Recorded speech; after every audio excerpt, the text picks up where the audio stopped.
Rome didn't just fall, it predicted our exact future. History rhymes. You're living in a world predicted 2,000 years ago, not by a prophet, but by a system. Rome didn't just leave ruins, they left a suicide note. From our entertainment to our borders, these aren't just parallels. They're a warning. This isn't history. This is us.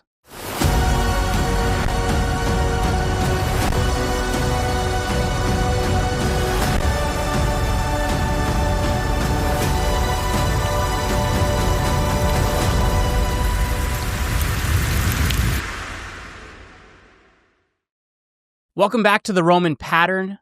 I'm your host, Jeremy Ryan Slate, CEO of Command Your Brand, where we help our clients to appear on some of the biggest podcasts in the world. Check us out via the link in the description. And now our story, the currency collapse. In 64 AD, during the reign of Nero, the Roman denarius was a coin of prestige, containing roughly 95% pure silver. It was the reserve currency of the known world. But by 270 AD, that same coin was just 0.5% silver, basically a piece of copper dipped in thin-washed silver. This wasn't an accident. It was a policy. The emperors were clipping coins and debasing the metal to pay for endless border wars, a bloated bureaucracy, and an increasingly expensive welfare state. They needed to spend money they didn't have, so they manufactured the illusion of wealth. Take Emperor Diocletian as the ultimate case study. When his debasement causes price to skyrocket, a phenomenon we now know as inflation, he didn't stop the spending. Instead, he blamed greed and spectators. He issued the Edict of Maximum Prices, a massive piece of legislation that tried to make it illegal for goods to cost more than a set price. The penalty for overcharging was death. Predictably, it failed. Farmers stopped bringing goods to market because they couldn't make a profit. Trade ground to a halt, and a massive black market emerged. Today, we call this quantitative easing and stimulus. Since 1971, when the last link between the US dollar and gold was severed, the currency has lost 90% of its purchasing power. Just like the Romans, we've replaced hard value with faith and credit. We see the same patterns today where the middle class is being squeezed out of existence, leaving a society of the ultra-poor and the ultra-rich. The gap between a house price and the average wage is the modern silver wash, the illusion that we are wealthier because the numbers are bigger, while the underlying value of our labor vanishes. When the Roman currency finally failed, people fled back to bartering and moved to the countryside to escape the taxman. This mirrors our modern rise of decentralized finance, gold hoarding, and off-the-grid living, as people realize you simply cannot print your way out of a structural debt crisis without eventually breaking the social contract. Bread and circus. The poet Juvenal famously lamented that the Roman people who once held the power to elect generals and decide the fate of the republic had given it all up for two things: panem et circenses, bread and circuses. The Colosseum and the Circus Maximus weren't just for entertainment. They were for sophisticated political pressure valves designed to manage the mob. By the late Empire, there were over 175 public holidays a year. Why? Because a distracted population doesn't notice that their rights are being stripped away and their treasury is being looted. As long as the grain dole was free and the gladiators were bleeding, the people remained compliant.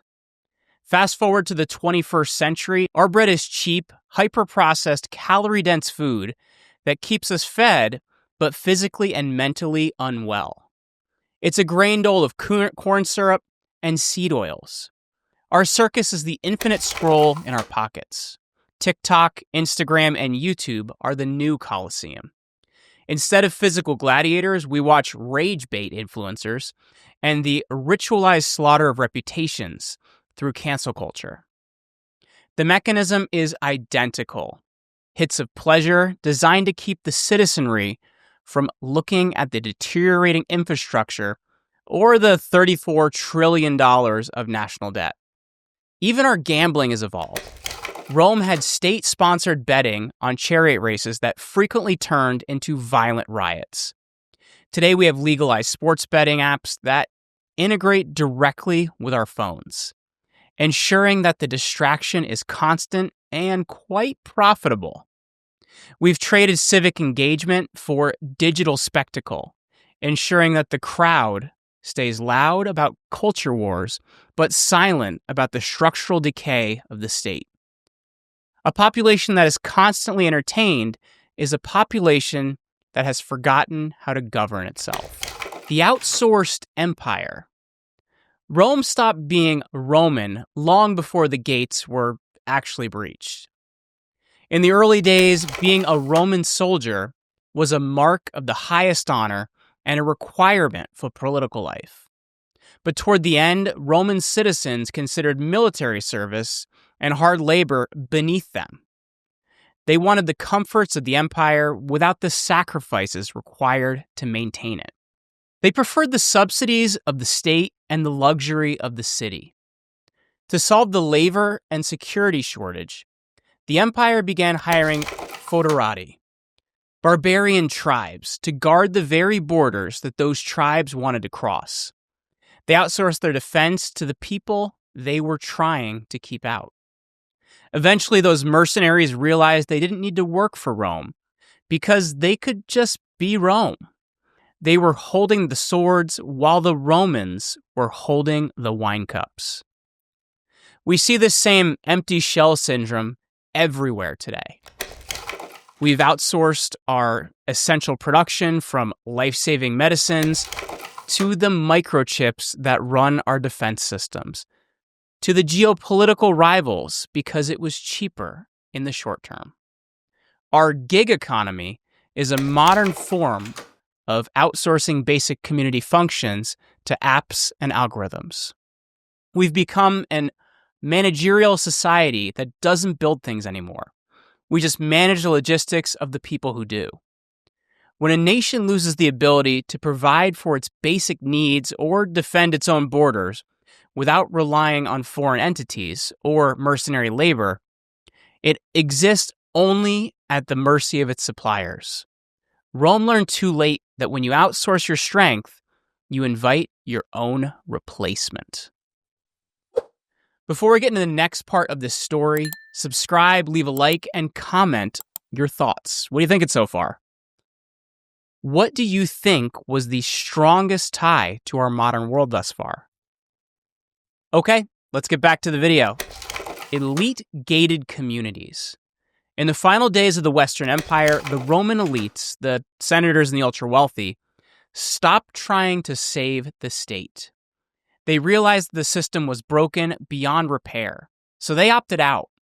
They abandoned the crumbling, dangerous cities for massive, self-sufficient estates called latifundia. These weren't just farms, they were fortified mini-kingdoms. They had their own private security, their own food supply, their own artisan shops, and even their own laws. They effectively stopped paying taxes and let the rest of the world burn while they lived in luxury behind high walls. The elite prediction from Rome is simple.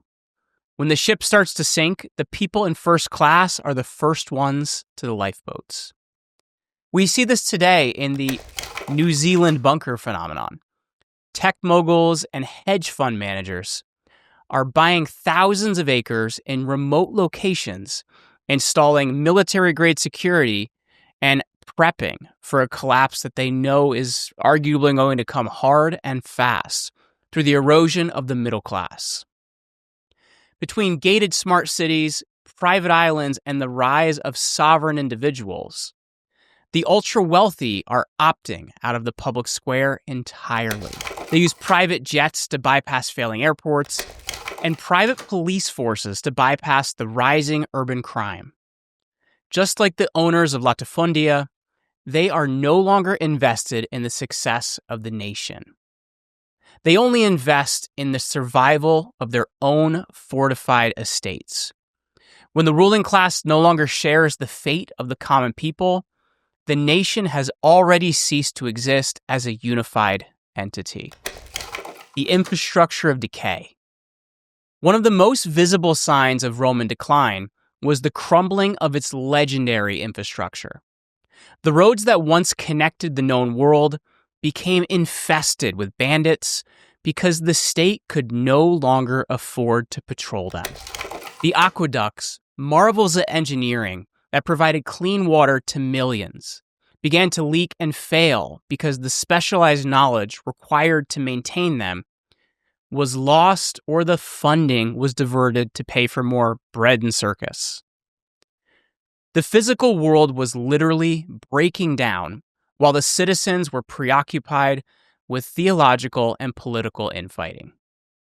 We're seeing the same deferred maintenance of our own civilization today.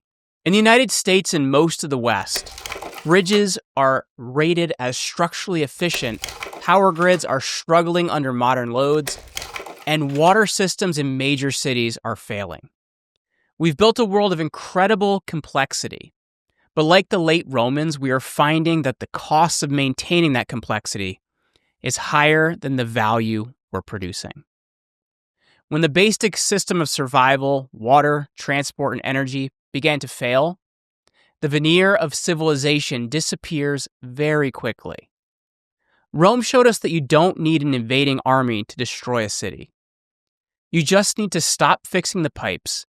Complexity requires constant energy and capital to maintain. When the capital is debased and the energy is diverted, the physical world begins to reclaim the city. The bureaucracy bottleneck. As Rome declined, its government didn't shrink, it expanded. In a desperate attempt to maintain control over a failing system, the emperors created a massive, suffocating bureaucracy. By the time of Constantine, the number of administrative lawyers had doubled. Tax collectors were everywhere, yet the treasury was always empty because of the cost of that administration, consuming those taxes. Every aspect of life became regulated to the point of paralysis. Small businesses and farmers couldn't keep up with paperwork and the ever-changing edicts, so they simply quit. Today, we are seeing the rise of the administrative state, from the endless compliance requirements for small businesses to the incomprehensible complexity of our tax codes and healthcare systems. We are choking under our own rules. We have more administrators than we have doers, doctors, teachers, or engineers in many sectors. This is the Roman trap, trying to solve the problems caused by a failing system by adding more layers to that system until the entire structure collapses under its own weight. It is the transition from a productive society to a compliance society. The loss of the shared narrative. In its prime, Rome was held together by a shared sense of Romanus. The idea that being Roman meant something specific. It was a culture of duty, shared history, and a common legal framework. But in the later stages, the empire became a fractured collection of competing ideologies. Religious strife, ethnic tension, and the widening cultural gap between the urban elites and the rural poor tore the social fabric apart. People no longer saw themselves as part of a unified project. They saw themselves as members of a faction. We are reliving this crisis of identity in the 21st century. Our shared myths and national stories are being deconstructed and discarded. We no longer agree on the most basic facts of our history or the values that should guide our future. Social media has accelerated this by creating echo chambers where we only hear from our own tribe. When a society can no longer agree on what it is, it loses the social glue required to survive a crisis. Rome proved that an empire can survive a lot of things, bad emperors, plagues, and invasion. But it cannot survive the loss of its own soul. Without a shared story, there is no reason to sacrifice for the common good. The plague of loneliness and demographics. Late Rome faced a mysterious and devastating problem. The people simply stopped having children. Despite laws passed by emperors like Augustus to really handle this situation and incentivize marriage, large families and birth rates plummeted. Historians point to a sense of cultural and civilization exhaustion. When people lose faith that the future will be better than the past, the biological drive to continue the species withers. This was compounded by actual plagues, like the Antonine Plague, which decimated the population and left the empire with a permanent labor shortage. Today, we're facing a global demographic collapse. Birth rates in almost every developed nation have fallen far below replacement levels. We are an aging civilization increasingly reliant on the youth of other nations to sustain our economies, just as Rome relied on barbarians. But this isn't just a numbers game. It's a mental one. The loneliness epidemic and the rise of digital companionship are symptoms of a society that has become disconnected from the fundamental building blocks of civilization, the family. A society that doesn't invest in the next generation is a society that has already accepted its own end. The collapse of complexity. The final stage of the Roman blueprint is what scientists call decreasing marginal returns on complexity. To solve a problem, Rome would add a new layer of complexity, a new law, a new army unit, a new tax.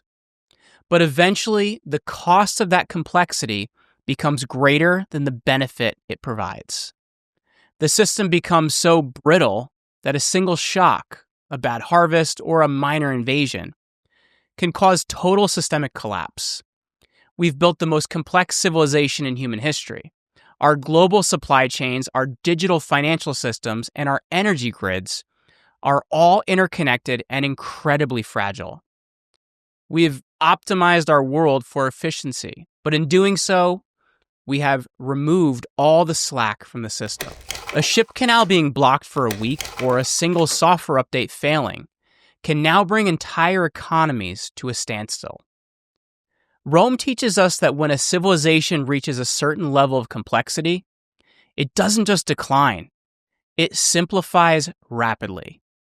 And usually that simplification is sudden and permanent. The privatization of war. The Roman legions were once the gold standard of professional, citizen-driven warfare. But as the empire aged, the soldier-citizen disappeared, replaced by the mercenary. Rome began relying on private military contractors, barbarian warlords who were paid in gold and land to fight Rome's battles. The problem was that these soldiers were loyal to the paycheck, not to the republic. When the money stopped flowing or a better offer came along, they turned their weapons on their employers. Today, we see a massive rise in private military companies and the corporatization of defense. From the shadow wars in the Middle East to the use of private contractors for domestic security, we're moving away from the nationalized, unified defense that defined the 20th century.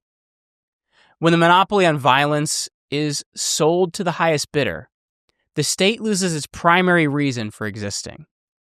It creates a world of warlordism, where security is a luxury rather than a public right. The decline of the rule of law. In the early stages of the Roman Republic, the law was the supreme authority, even for the powerful. But in the late Empire, the law became a weapon. It was applied selectively, harsh punishments for the poor and the political enemies of the emperor, while the elite enjoyed total lawfare immunity.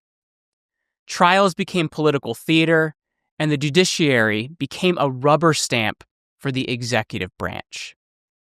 We're witnessing a similar erosion today. Whether it is from the weaponization of the legal system against the political rivals or the two-tiered system of justice, where corporate crimes that affect millions go unpunished while minor infractions ruin lives, the trust in the law is evaporating. When people no longer believe rules apply to everyone equally, they stop following the rules altogether. The social contract dissolves into chaos, and power becomes the only law that matters. The urban flight. Rome was the first megacity, but in its decline, it became a trap.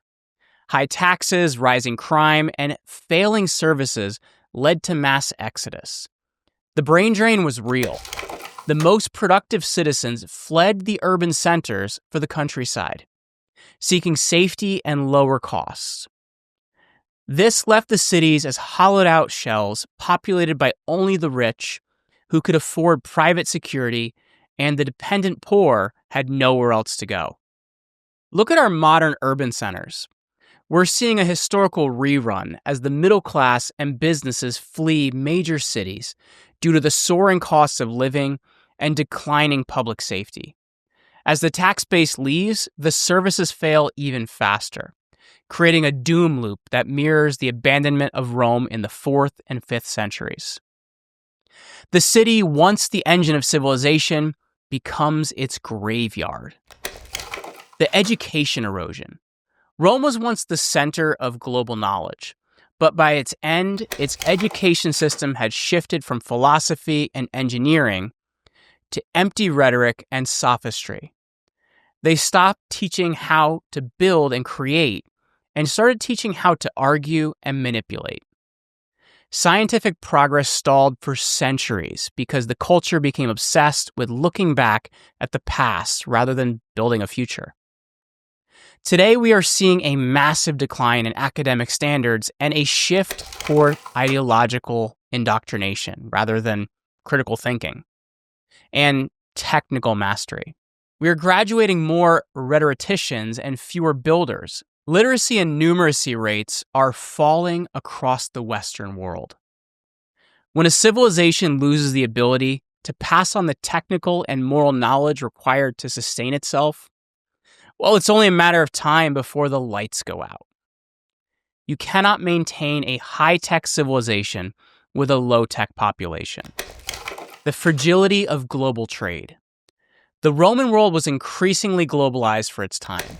You could buy silk from China and spices from India in the market in London, all protected by the Roman Navy and Roman law. But this global trade relied on a single guarantor of security. When Rome's navy weakened and its borders grew porous, piracy returned, and the supply chain stopped. Local regions were forced to become self-sufficient overnight, leading to a massive drop in the standard of living. Our modern world is the Roman Silk Road on steroids. We rely on just-in-time delivery across the planet for everything from food to energy. But as the Pax Americana wavers and maritime trade routes become contested, we're realizing how fragile our comfort really is. A breakdown in global trade today wouldn't just mean fewer luxury goods. It would mean global famine and the total collapse of the digital economy. The rise of nihilism. The final and most dangerous parallel is the rise of nihilism. In its growth phase, Rome was driven by gravitas, a sense of duty and purpose. In its end phase, it was driven by hedonism and despair. When people believe that the system is rigged and the future is bleak, they stop trying. They live for the moment and seek increasingly extreme forms of stimulation. We see this today in the explosion of drug addiction, the meaningless crisis, and the retreat into virtual worlds. When a society loses its why, it loses its will to survive. No amount of money or military power can save a civilization that has given up on itself. Rome didn't fall in a day. It was a slow-motion car crash that took 300 years to reach the conclusion. The predictions are all there: the debased money, the digital circuses, The outsourced labor, the elite retreat, the crumbling infrastructure, the suffocating bureaucracy, and the loss of national spirit. But history isn't destiny. Rome's biggest lesson isn't that empires must fall. It's that they fall when the people stop valuing the things that made them great in the first place. We're currently watching the same script play out in real time. We have the data, we have the history, and we have the warning. The only question left is whether we are watching the end of the movie or there's still enough time to change the script before the credits roll. This has been The Roman Pattern. I'm Jeremy Ryan Slate. Please like this video, leave us a comment, and smash that subscribe button for more of The Roman Pattern.